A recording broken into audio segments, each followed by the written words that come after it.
Pagpalapad sa Serbisyong Medikal ug dugang ekipo alang sa mga sakop sa Armed Forces of the Philippines sa mga probinsya ang gihatagan og pagtagad sa gipahigayon nga oath-taking ug first quarterly meeting sa AFP Health Service Command Multi-Sector Advisory Board. Ani ang report ni Sarah Hilomen Velasco. Nagtapok ang mga miyembro sa Multi-Sector Advisory Board o MSAB sa AFP Health Service Command alang sa oath-taking ug first quarterly meeting nga gipahigayon ni atong Marso 31.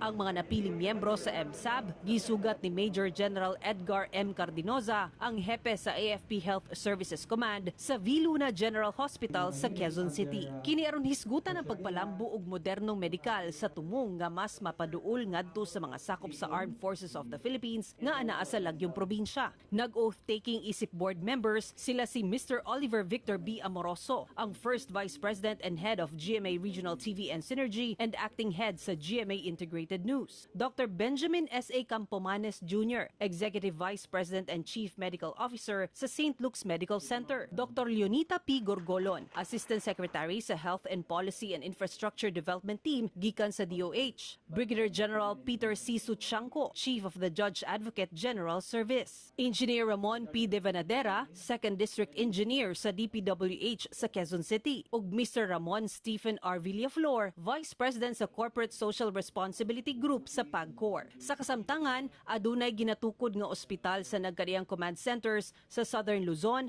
Zamboanga ug Western Mindanao. Gipasalig sa MSAB members nga padayon sila makig-alayon ug mahimo ang ilang tahas alang sa kaayuhan ug mas mapalambo pa ang serbisyong medikal sa mga sakop sa Armed Forces of the Philippines. Ako si Sarah Hilomen Velasco para sa At Home with GMA Regional TV.